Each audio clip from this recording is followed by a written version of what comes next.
السلام عليكم ورحمة الله.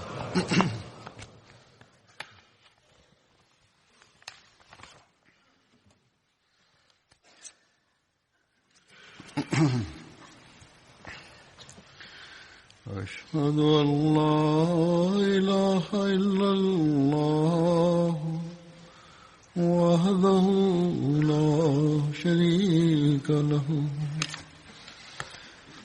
وأشهد أن محمدا عبده ورسوله أما بعد فأعوذ بالله من الشيطان الرجيم بسم الله الرحمن الرحيم الحمد لله رب العالمين الرحمن الرحيم مالك يوم الدين إياك نعبد وإياك نستعين اهدنا الصراط المستقيم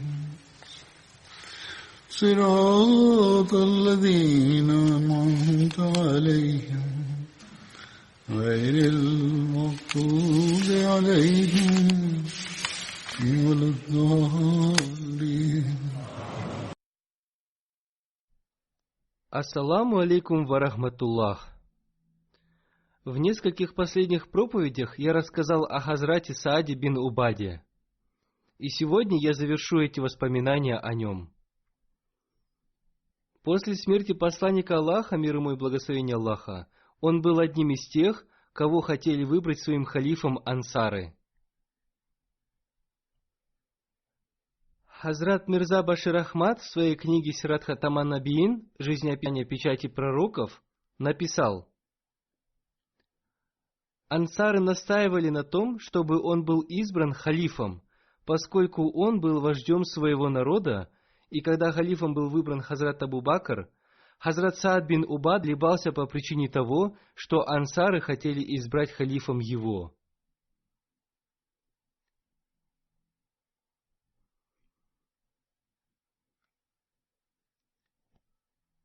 В этой связи Хазрат обетованный реформатор подробно осветил эту тему и разъяснил превосходство наивысшего статуса халифа,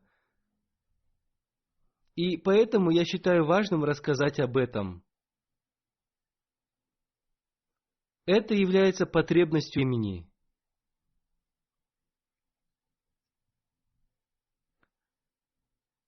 Прежде чем прочитать отрывок из его высказываний, я приведу хадис и одно историческое событие. Хамид бин Абдурахман повествует: во время смерти посланника Аллаха, мир ему и благословение Аллаха, Хазрат Абу Бакр находился за пределами Медины. Вернувшись, он приподнял накидку с лица посланника Аллаха, мир ему и благословение Аллаха, и, поцеловав его благословенное лицо, сказал: «Да будут жертвой за тебя мои родители, ты был святым как при жизни, так и после смерти». Затем он сказал: «Клянусь владыкой Каабы, что Мухаммад, мир и благословение Аллаха да пребывает с ним, умер». После этого Хазрат Абу Бакр и Хазрат Умар, да будет доволен ими Аллах, отправились в местность Сакифа Бану Саад. Прибыв туда, Хазрат Абу Бакр обратился к ансарам и рассказал обо всех превосходствах ансаров, о которых сказано в Священном Коране. Он также рассказал обо всех превосходствах ансаров со слов посланника Аллаха, мир ему и благословение Аллаха. И затем он сказал: «О люди, вы знаете, что сказал посланник Аллаха, мир ему и благословение Аллаха? Если люди будут находиться в одной долине, а ансары в другой долине, то я буду пребывать вместе с ансарами». Затем, обратившись к Хазрату Сааду, он сказал: «О Саад, знаешь ли ты, что сказал посланник Аллаха, мир ему и благословение Аллаха, когда ты сидел возле него? Он сказал: курайшиты достойны сана халифа. Добродетельные люди будут подчиняться добродетельным людям из курайшитов, в то время как нечестивые будут подчинены нечестивым из числа курайшитов. Хазрат Саад ответил: да, ты сказал правду, мы являемся помощниками, а вы главными. Этот хадис из книги Муснад Ахмад бин Ханбал. В книге Табакатуль Кубра об этом событии упоминается следующим образом. После смерти посланника Аллаха, мир и благословение Аллаха, Хазрат Абу Бакр послал весть Хазрату Сааду бин Убаде с тем, чтобы он принес обет верности, поскольку его народ и другие люди уже принесли свой обет верности. Он ответил: «Я не принесу обета верности, пока не истрачу все свои стрелы из своего колчана». Согласно словам повествующего, таким образом он отказался принести свой обет верности. Он сказал: «Я буду воевать против вас вместе со своим народом и племенем». Когда эти слова дошли до Хазрата Абу Бакра, Башир бин Саад, обратившись к Хазрату Абу Бакру, сказал: «О халиф пророка, он отказался принести от верности и твердо стоит на своем отказе. Теперь он не сделает этого, даже если будет убит. Однако его невозможно будет убить, пока не будут убиты его дети и соплеменники, и их будет невозможно убить, пока не будет убито все племя Хазрач. Племя Хазрач невозможно будет уничтожить, пока не будет уничтожено племя Аус. Поэтому вам не следует наступать на них. Этот вопрос уже решен, и он не может причинить вам вреда, поскольку большинство из его народа уже принесли свой обет верности. Даже если он откажется, то это не будет иметь никакого значения. Он останется брошенным всеми человеком». Таким образом, Хазрат Абу Бакр, взяв во внимание наставление Башира, оставил Хазрата Саада в покое. Однажды после своего избрания халифом, Хазрат Умар шел по одной из улиц Медины и по пути встретился с Хазратом Саадом. Они стали говорить друг с другом. Хазрат Умар сказал: «О Саад, поговори со мной». Хазрат Саад сказал: «О Умар, поговори со мной». Хазрат Умар сказал: «Неужели ты остался тем же, кем был?» Хазрат Саад ответил: «Да, ты стал халифом, и многие люди принесли тебе обет верности, но я отказался сделать это». Затем он сказал: «Клянусь Богом, твой предшественник, Хазрат Абу Бакр, был для меня намного милее тебя. Клянусь Богом, я встаю утром в том состоянии, что мне не нравится соседство с тобой». Хазрат Умар сказал: «Кому не нравится такое соседство, может переселиться». Хазрат Саад сказал: «Я никогда не забуду этого», то есть он хотел обязательно переселиться. Далее он сказал: «Я переселюсь к более лучшим соседям, чем ты». Он думал об этом, и спустя некоторое время, еще в начальный период халифата Хазрата Умара, Хазрат Саад переселился в Сирию. Это повествование взято из книги Табакатуль Кубра. Относительно Хазрата Саада также повествуется, что он принес обет верности Хазрату Абу Бакру, да будет доволен им Аллах. В книге Табари было написано, что весь народ, один человек за другим, принесли свой обет верности Хазрату Абу Бакру, точно так же поступил и Хазрат Саад.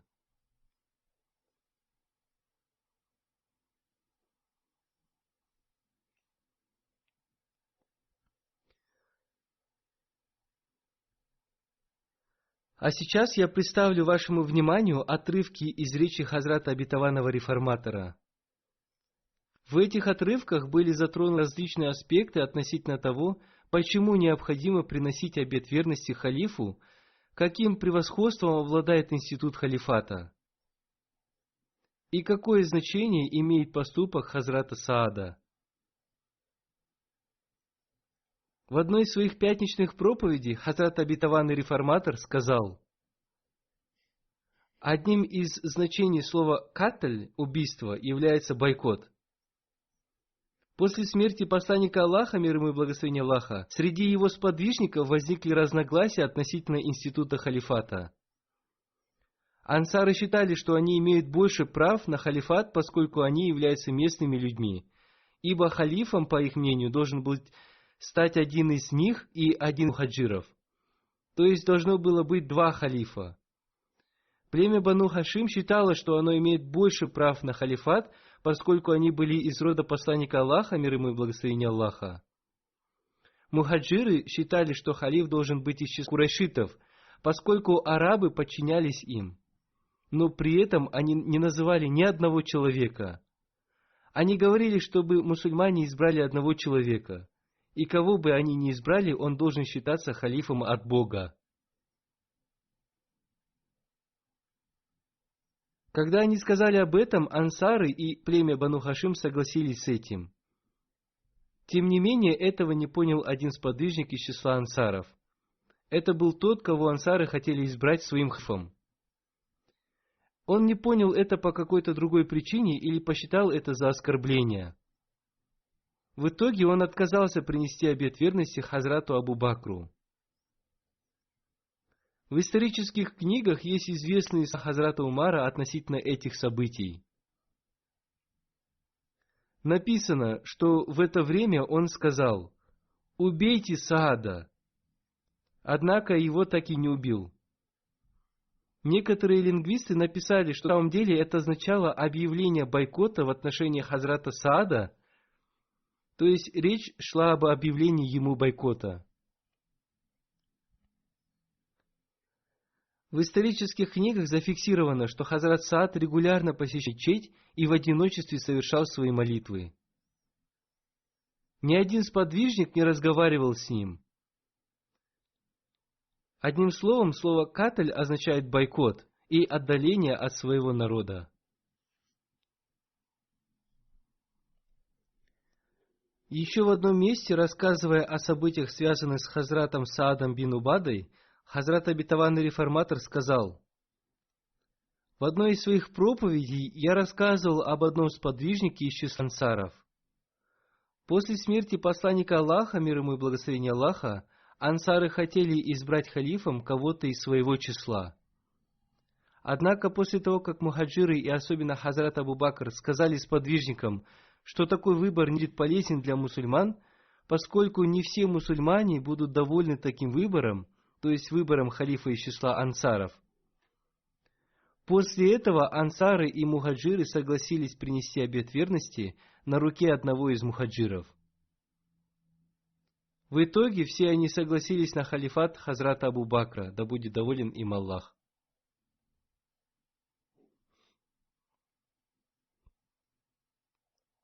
Одним словом, после разъяснения Хазрата Абу Бакра, будет доволен им Аллах, и других сподвижников, они согласились с тем, чтобы халиф был не из числа ансаров, поскольку это не будет полезно для мусульман.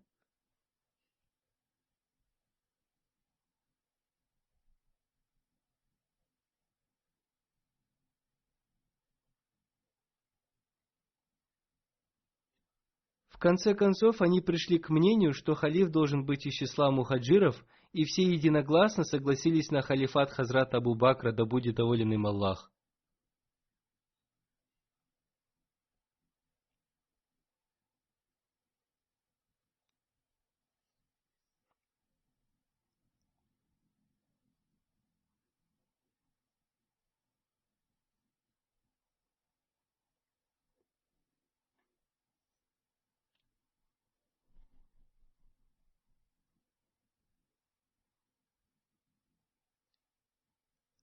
Далее Хазрат Обетованный Реформатор сказал: в своей проповеди я говорил о том, что в это время Хазрат Саад был недоволен и отказывался принести обет верности, и поэтому Хазрат Умар, да будет доволен им Аллах, сказал: убейте Саада. Однако ни он и никто другой не сделал этого.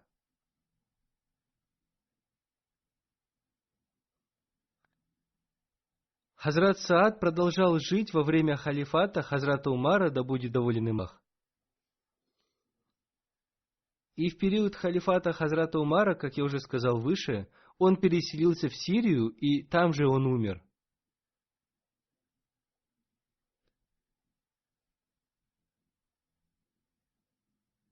Слово «катль» на арабском языке имеет множество значений, и прежние имамы утверждали, что слово «катль» не означало физическое убийство, а означало лишь бойкот.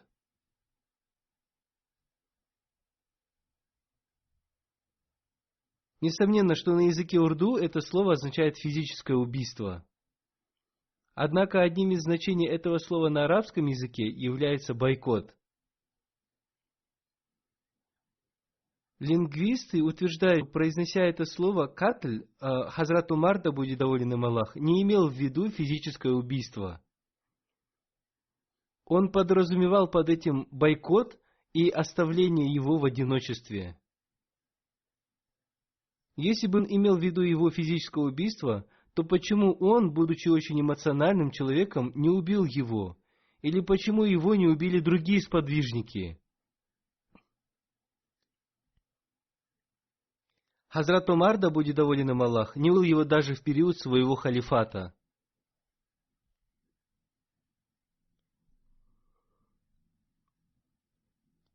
Некоторые считают, что он жил и после халифата Хазрата Умара, но ни один сподвижник не поднял на него свою руку с целью его убийства. Из этого становится ясно, что слово «катль» означает бойкот, и поэтому он оставался один среди сподвижников. Однако никто не поднял на него рук с целью убийства.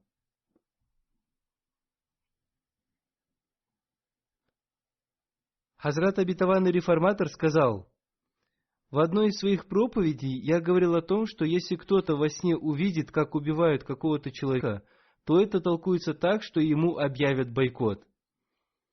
После этой проповеди один человек, обратившись ко мне, сказал: хотя Хазрат Саад не принес обета верности, он советовался с Хазратом Абу Бакром.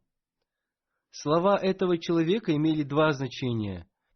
Либо он не согласен с моим утверждением, либо такого не происходило вообще. То есть непринесение обета верности не является большим грехом. Этим этот человек хотел сказать, что непринесение обета верности – это небольшой грех, поскольку Хазрат Саад советовался с халифом, не принося ему обета верности. Один поэт сказал: недостатки и способности человека скрыты, пока он молчит. То есть иногда в разговоре выявляются недостатки человека. Человек, который хвалил Хазрата Саада за то, что он давал советы, комментировал мою проповедь. Эти его слова означают, что либо он не придает значения обета верности, либо он желал показать свои знания. Однако оба эти аспекта неверны.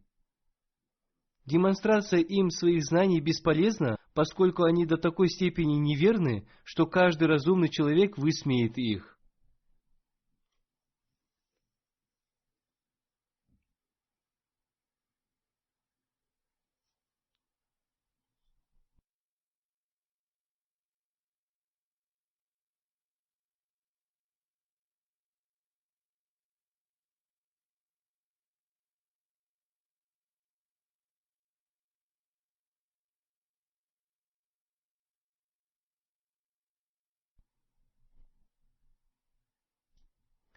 Существуют три основные известные книги по истории ислама и жизнеописанию сподвижников. Вся история сподвижников описана этими книгами. Это следующие книги: Тахзибу Тахзиб, Асаба и Усудуль Габа.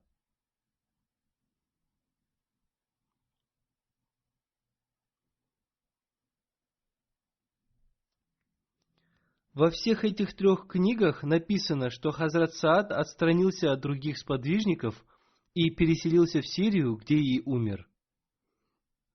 В некоторых книгах по лингвистике эти события описываются под словом «катль». Дело в том, что среди сподвижников с именем Саад было 60-70 человек. Одним из них был Хазрат Саад бин Абу Вакас.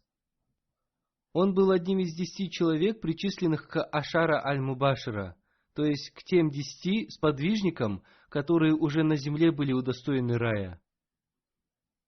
Хазрат Умар, да будет доволен им Аллах, назначил его командиром, и он был одним из его советников.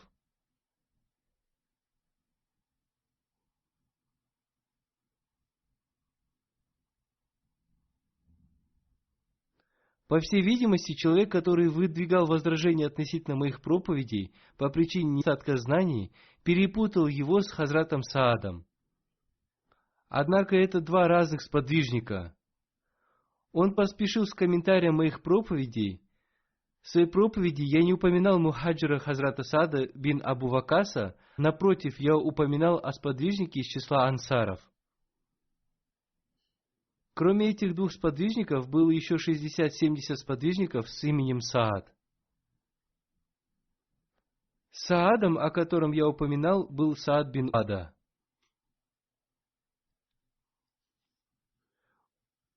У арабов было очень мало имен, и иногда в одной деревне одним именем было названо много людей. Когда они вспоминали о ком-то, то вспоминали их по имени их отцов. Например, они не говорили только Саад или Саид. Напротив, они говорили Саад бин Убада или Саад бин Абу Вакас. Они узнавали их по именам их отцов и их статусу. Если они не были узнаны посредством статуса, они узнавались посредством их принадлежности к определенному племени. Одним словом, в исторических книгах относительно одного из Саадов существуют большие дискуссии. Поскольку его имя было схоже с именами других сподвижников, историки, вспоминая о нем, писали о том, какого Саада они имеют в виду. Видимо, человек, который выдвинул возражение относительно моей проповеди и комментировал ее, не понимал различия между этим и поспешно возразил. Однако такие вещи не увеличивают знания, напротив, они показывают невежественность человека.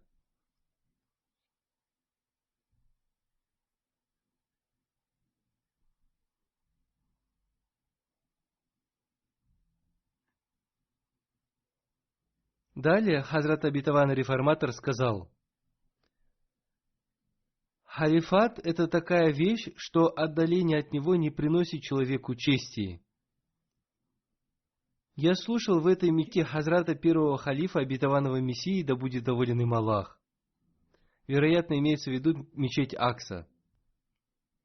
Далее он сказал: однажды Хазрат первый халиф Обетованного Мессии, да будет доволен им Аллах, спросил: знаете ли вы, кто был врагом первого халифа на этой земле? Затем он сам же ответил на свой вопрос: почитайте священный Коран, и вы узнаете, что им был Иблис.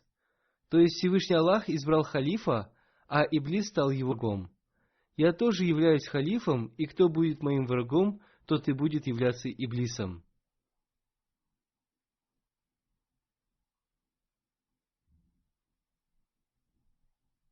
Хазрат Обетованный Реформатор сказал: необходимо, чтобы халиф был ниспослан от Бога. И Хазрат Адам, мир ему, был халифом и посланником Бога. Хазрат Дауд, мир ему, был халифом и посланником Бога. Хазрат Обетованный Мессия, мир ему, был халифом и посланником Бога. Все пророки, мир им всем, были посланы и назначены Богом. Согласно одному из значений, каждый человек тоже является халифом. Пророки тоже являются халифами. И есть халифы, которые не являются посланниками Бога. Однако, что касается вопроса подчинения, то здесь нет никакой разницы. Как необходимо подчиняться пророкам, так же необходимо подчиняться халифам.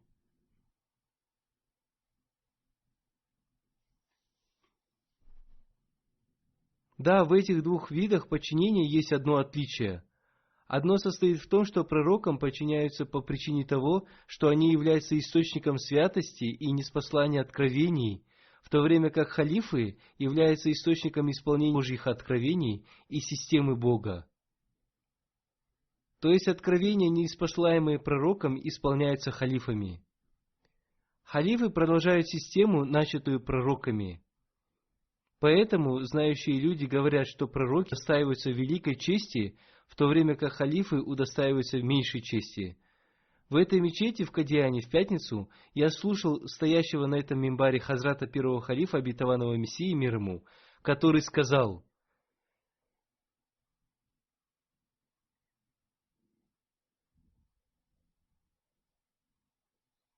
«Если вы найдете в моих поступках какой-то недостаток, то это не позволяет вам выходить из подчинения мне, поскольку это подчинение было возложено на вас Всевышним Аллахом, поэтому вы не можете выйти из этого подчинения. Всевышний Аллах назначил меня ради сохранения единства своей системы, и поэтому необходимо подчиняться мне. Что касается пророков, то обычаем Всевышнего Аллаха является то, что Он не допустит разделения единобожия и пророчества, и это необходимо для воспитания народов пророков.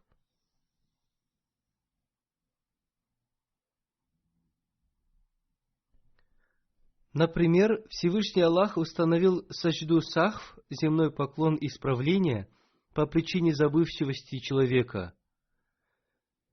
Этим Всевышний Аллах хотел научить людей исполнению Его повеления в связи с забывчивостью. Такую ошибку может совершить и пророк. Посланник Аллаха, мир ему и благословение Аллаха, допускал такую ошибку и потом совершал саджду сахв.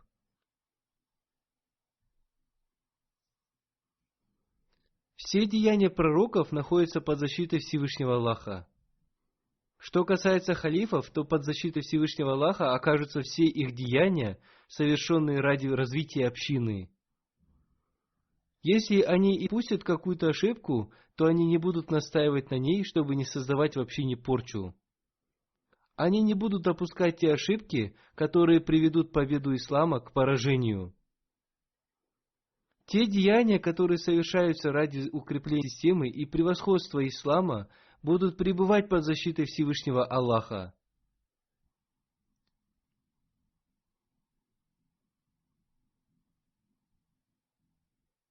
Если они и допустят какую-то ошибку, Всевышний Аллах сам исправит ее, поэтому и говорят, что Всевышний Аллах сам назначает халифов.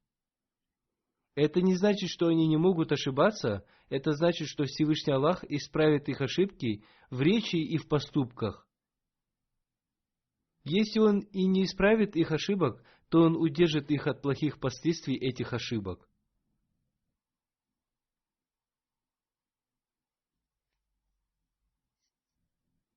Если мудрость Всевышнего Аллаха пожелает, чтобы халифы допустили какой-то недостаток, который причинит какой-то ущерб мусульманам и вместо развития принесет им деградацию, то Всевышний Аллах скрытыми средствами удержит их от последствий этих ошибок. И вместо деградации община продвинется по пути своего развития.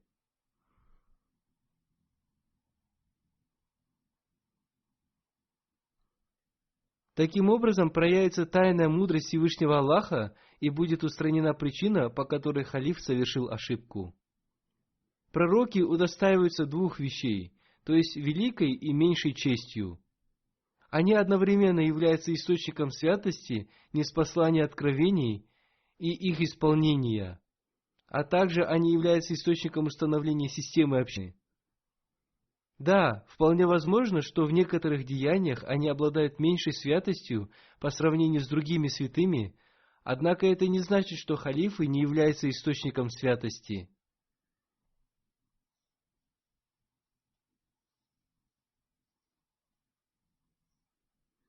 Таким образом, халиф является источником святости и источником установления системы общины. Халиф может обладать меньшей святостью по сравнению с другими, но они не могут иметь большей способности в установлении системы общины. Одним словом, в любом случае, каждый человек должен подчиняться халифу, поскольку система халифата имеет связь с политикой общины.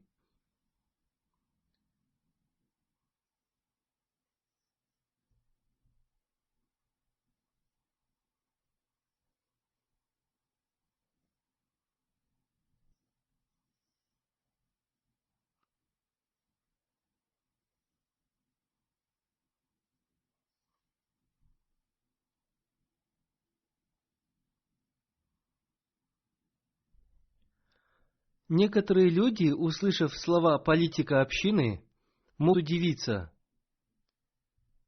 Они могут подумать, что означают слова «политика общины». На нашем языке и в обществе слово «политика» воспринимается как отрицательное, поскольку политики опозорили это слово. Они используют это слово для обозначения противоборства и причинения другим вреда и невыполнения своих обязанностей должным образом. Однако в словаре истинным значением этого слова является установление системы правильным и прекрасным образом. Одним из значений этого слова является проявление мудрости в любом деле и создание системы для удержания от зла. Одним из значений этого слова также является выстраивание международных отношений с мудростью и опираясь на разум.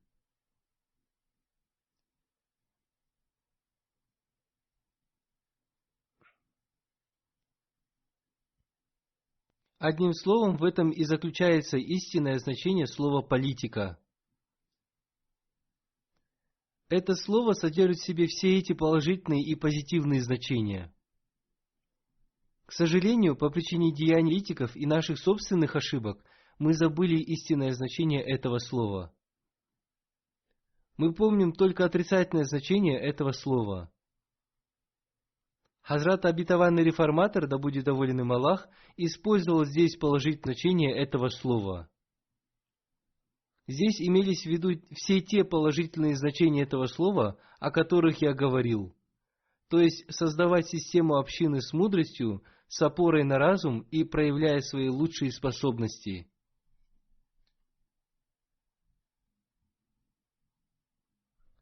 Хазрат Обетованный Реформатор, да будет доволен им Аллах, сказал: поскольку система имеет связь с политикой общины, поэтому халифы должны ставить на первый план систему общины. Здесь он также разъяснил, что вместе с этим необходимо ставить перед собой цель по укреплению и своей религии.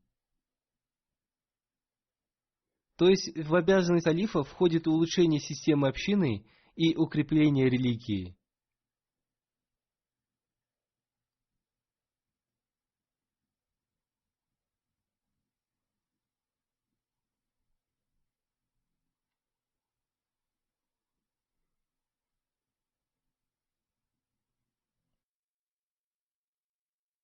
В этой связи в Священном Коране, там, где упоминается о халифате, изрекается: несомненно, он укрепит для них веру их, которую он пожелал для них. Одним словом, религия, представляемая халифами, находится под защитой Бога. Однако это меньшая защита. Они могут частично ошибаться, и они могут разногласить между собой в незначительных вещах. Например, Хазрат Абу Бакр и Хазрат Умар, да будет доволен ими Аллах, имели разногласия между собой в отношении некоторых вопросов. Даже сегодня умма Мухаммада, мир ему и благословение Аллаха, не согласны между собой в некоторых вопросах, но эти разногласия не столь значительные. Они не имеют разногласия по основным вопросам, в этих вопросах все они едины. В этом отношении все халифы являются наставниками этого мира и теми, кто распространяет свет. Одним словом, если человек говорит, что принесение и непринесение обета верности – это одно и то же, то это означает, что такой человек не имеет понятия о том, что за система халифата и обет верности халифу времени. Совет можно получить у знающих, несмотря на их принадлежность к той или иной религии. Хазрат Обетованный Мессия, мир ему, на одной из судебных разбирательств нанял английского адвоката. Однако это не означало, что он советовался с ним по вопросам пророчества. Во время битвы Урва посланник Аллаха, мир ему и благословение Аллаха, советовался с Хазратом Салманом Фарси, да будет доволен им Аллах. Он спросил его, что предприняли бы в таком случае в его стране. И Хазрат Салман Фарси, да будет доволен им Аллах, ответил, что в их стране в таких случаях копают ров. Посланнику Аллаха, мир ему и благословение Аллаха, понравился такой совет. Таким образом, они выкопали ров, и по этой причине эта битва названа битвой Урва. Тем не менее, несмотря на это, мы не можем сказать, что у Хазрата Салмана Фарси было больше стратегических военных знаний, чем у посланника Аллаха, мир ему и благословение Аллаха. Он не обладал теми знаниями, которыми обладал посланник Аллаха, мир ему и благословение Аллаха. Он не совершал деяний, которые совершал посланник Аллаха, мир ему и благословение Аллаха. И ни один халиф не назначил Хазрата Салмана Фарси, да будет доволен им Аллах, командующим армией, хотя он и прожил долгую жизнь. Одним словом, можно консультироваться со знающими людьми, даже принадлежащими к другой религии. Хазрат обетованный реформатор, да будет доволен им Аллах, сказал: «Во время болезни я консультируюсь с английскими докторами, но это не значит, что я советуюсь с ними по вопросам халифата или придаю им такой же статус, как сподвижникам Хазрата обетованного Мессии, мир ему. Я советуюсь со сподвижниками, но при этом консультации со сподвижниками и другими людьми не могут иметь одинаковый статус. Сподвижники обладают наивысшим статусом. Я советуюсь с докторами в вопросах медицины, то есть с ними можно советоваться в области их знания. Если мы посчитаем, что Хазрат Саад бин Убада обладает знаниями военной стратегии, либо другими мирскими знаниями, хотя и подтверждается, что с ним советовались, мы не можем сказать, что он принимал участие в совещании мусульман. О нем нет никакого достоверного повествования, которое могло бы доказать, что он принимал участие в совещаниях мусульман. Напротив, повествуется о том, что он переселился в Сирию. Сподвижники считали, что он отстранился от центра ислама, и поэтому повествуется, когда он умер, сподвижники сказали, что его убили ангелы или джинны. Из этого становится ясно, что сподвижники не считали его смерть благой. Ангелы приносят смерть всем, но говорить о нем, что его убили ангелы, значит придавать его смерти отрицательное значение. Поистине, Всевышний Аллах сделал это специально, чтобы он не стал причиной раскола мусульман. То есть, поскольку он был из тех сподвижников, которые принимали участие в битве при Бадре, чтобы он не стал причиной противостояния, лицемерия и раздора среди мусульман, и по этой причине мог лишиться своего статуса, он был отстранен от других. Далее Хазрат обетованный реформатор сказал: эти повествования указывают на то, что в сердцах сподвижников не осталось к нему должного уважения, которым он обладал раньше. Сподвижники не были рады ему, и поэтому они говорили, что его убили ангелы или джинны. После его смерти про него говорили такие неуважительные слова, которые я не могу произнести.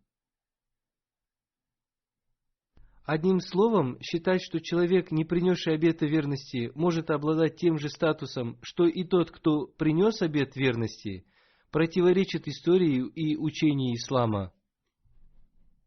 Я думаю, что человек, имеющий в своем сердце такие мысли, так и не понял значения принесения истинного обета верности. Хазрат Саад бин Убада умер в Сирии в местности Хуран. Он умер через 2,5 года после избрания Хазрата, да будет доволен им Аллах, халифом.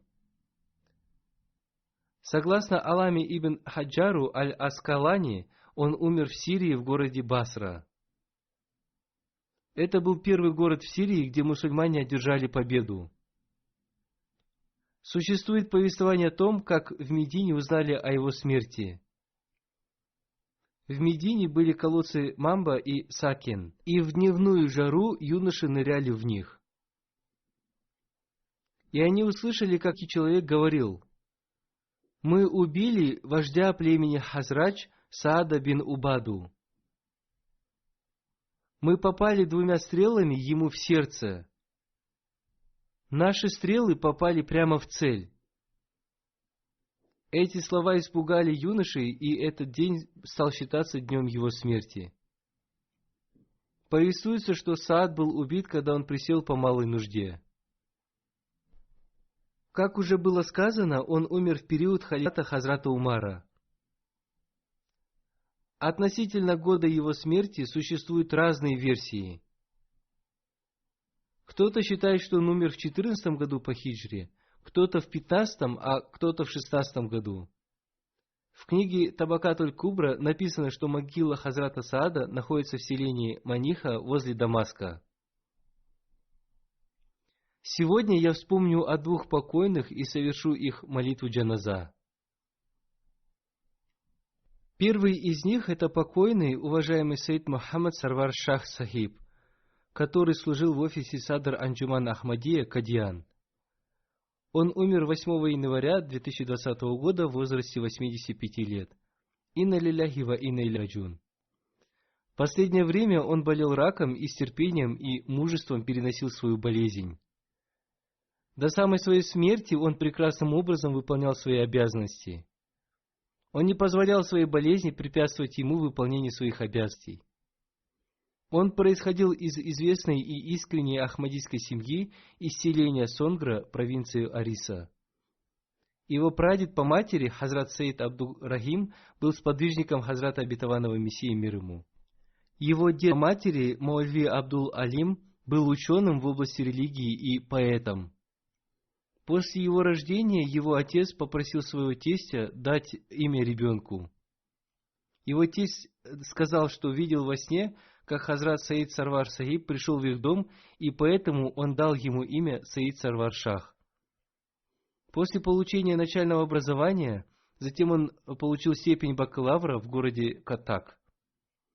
И потом он работал в частной школе в должности директора. Он также работал в Верховном суде провинции Ариса в качестве ассистента. Он также работал аудитором в одной из государственных учреждений. После выхода на пенсию в 1995 году он посвятил себя служению общине. В 1996 году Хазрат 4-й халиф Обетованного Мессии, да будет милостив к нему Аллах, назначил его ответственным за аудиторское дело. Он также получил возможность совершать умру, малый хадж. Хазрат 4-й халиф Обетованного Мессии, да будет милостив к нему Аллах, назначил его главным аудитором общины. И до самой своей смерти он служил в этой должности. Кроме этого, он в течение 9 лет был руководителем судебного органа общины. Он же был членом и руководителем других центральных комитетов. До самой своей смерти он был членом Садр Анджуман Ахмадия. Он обладал высокими организаторскими способностями. Однажды Хазрат 4-й халиф Обетованного Мессии написал ему письмо следующего содержания. «Вы очень хорошо служите, да вознаградит вас Всевышний Аллах. Мне очень понравилась ваша манера бесстрашного проявления вашего вероубеждения. Машаллах, вы замечаете очень тонкие и важные аспекты. Продолжайте служить согласно своей программе, никто не сможет препятствовать вам». Хазрат 4-й халиф Обетованного Мессии молился за его здоровье и долгую жизнь. Руководитель судебного органа общины Кадьяна пишет: «Он любил всех служащих судебного органа общины. Он всегда старался по возможности сам как можно быстрее решать судебные дела. Он с большой осторожностью разбирал судебные дела, чтобы принять справедливое решение. Он был хорошим советником. В наиболее тонких делах он всегда просил помощи Всевышнего Аллаха». Его зять, доктор Тарик, служит в больнице Нур в Кадьяне в качестве главного врача. Он пишет: «Покойный регулярно совершал молитву тахаджуд. Он 5 раз в день молился в мечети Мубарак. После того, как у него стали трястись ноги и руки, и он не смог самостоятельно ходить, с помощью других людей он приходил в пятничную молитву пораньше и заранее занимал свое место в первых рядах. После молитвы Магриб и до молитвы Иша он находился в мечети и совершал дополнительные молитвы и поминал Всевышнего Аллаха». Руководитель Садр Анджуман Ахмадия Ян пишет: «Покойный обладал многими хорошими качествами. Он был трудолюбивым, общительным и гостеприимным человеком. Он всегда заботился о бедных людях. Он был послушен своим руководителям и имел прочную связь с институтом Ахмадийского халифата и призывал к этому других. По милости Всевышнего Аллаха он был муссией. Все его дети стараются опередить друг друга в делах общины. Его младший сын, Саид Махмуд Ахмад Сахиб, служит в больнице Нур фармацевтом. Два его зятя, Саид Танвир Ахмад и доктор Тарик Ахмад, являются вакфе зиндаги, посвятившими свою жизнь служению религии. Они служат в Кадиане.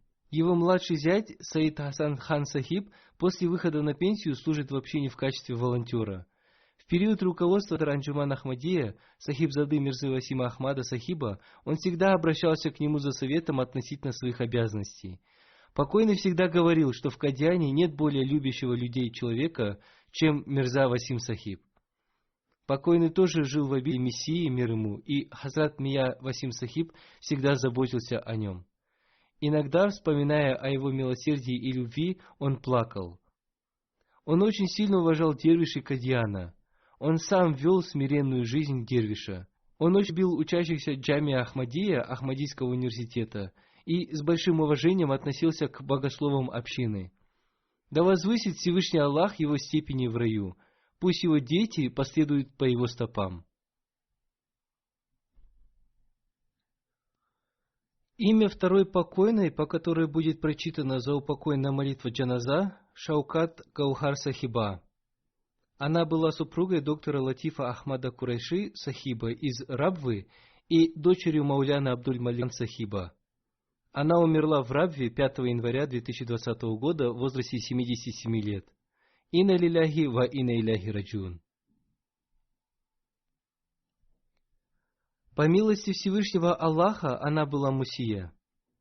Она родилась в Агре, в то время ее отец Мауляна Малихан Сахиб служил там в качестве миссионера. Затем ее родители переехали в Хайдарабад-Даккан. После образования Пакистана они переехали в Карачи, и там она получила начальное образование. Она всегда училась на отлично и занимала первые места в учебе.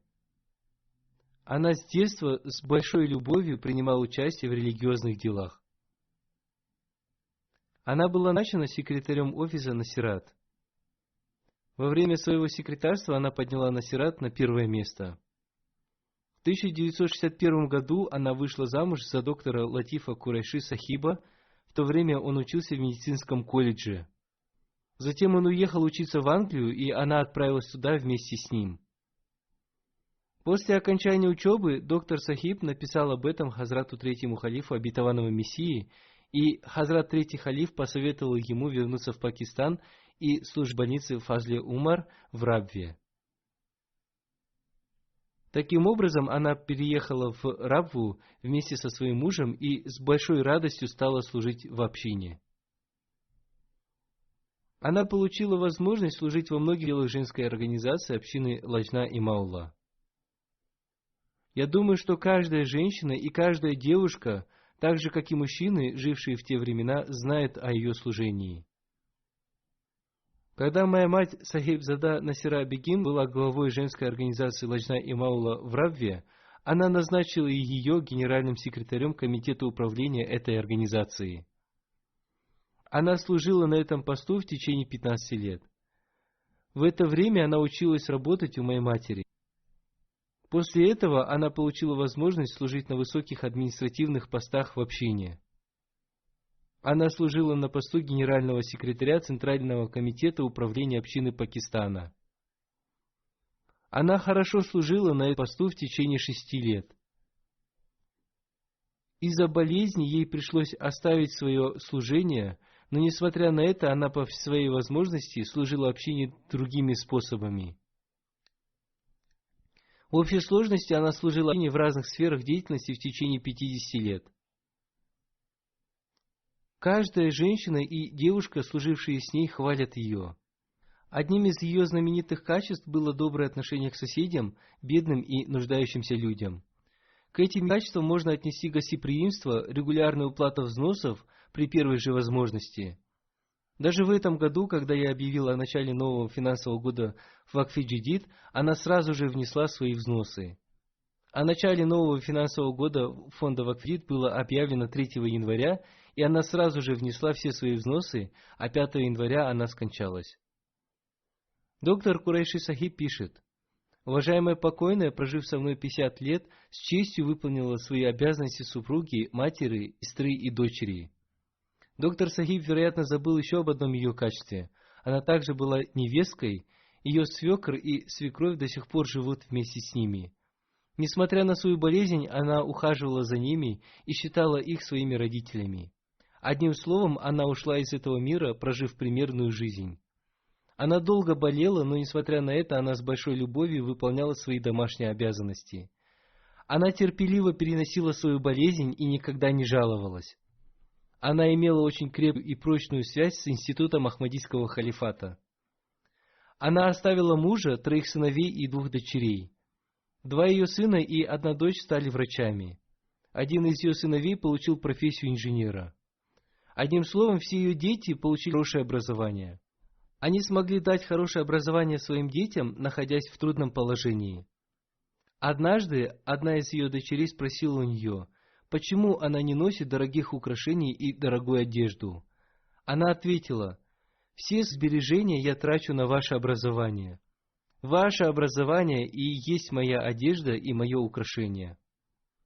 Я хочу, чтобы после получения образования вы стали полезными для общины людьми и чтобы вы твердо стояли на своих ногах». Она видела вещи и сны, и многие ее сны исполнились. Об этом написали ее дети. В одном из своих снов она увидела, что ее дочь поступила в какой-то медицинский колледж. Так и случилось, ее дочь поступила в колледж. Многие ее сны, по милости всего Аллаха, исполнились. Она была добродетельной женщиной. Она заботилась о своих сестрах. Ее сын Абдуль-Малик Сахиб написал, «Она служила общине бескорыстно. Она много раз в сильную жару ходила пешком из своего офиса до своего дома в Дарулум и никогда не жаловалась. В праздничные дни она отправляла сладости как близким, так и дальним соседям. Она всегда говорила, что Всевышний Аллах никогда не оставит нас, если мы будем иметь крепкую связь со своей религией». Ее дочь пишет, «После рождения моих детей в США она всегда говорила мне, чтобы я всегда находилась в дружеских отношениях со своими детьми, чтобы уберечь их от плохого влияния американского общества. Она советовала мне создать хорошую атмосферу в своем доме, чтобы их сердца всегда желали находиться дома. Однажды во время учебы в медицинском колледже другие девушки по причине моей принадлежности к Ахмадияту объявили мне бойкот. Я позвонила своей матери и стала плакать. Она очень хорошо увещевала меня и сказала, «Здесь нет причины для плача. Это сунна пророков, и ты получила возможность поступать согласно ней. Запиши для себя, если ты подверглась мучению по причине принадлежности к Ахмадияту, Всевышний Аллах никогда не оставит тебя без помощи. Всевышний Аллах одарит тебя успехом в сдаче экзаменов». Одним словом, я успешно сдала все свои экзамены, в то время как все эти девушки провалили их.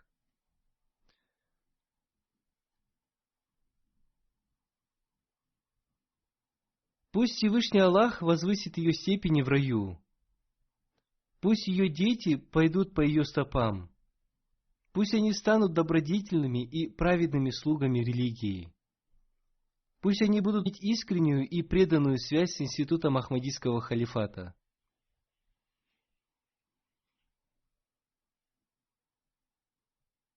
Как я уже сказал, после джума намаза, пятничной молитвы, я совершу заупокойную молитву джаназа гайб в отсутствии тел умерших этих 2 покойных.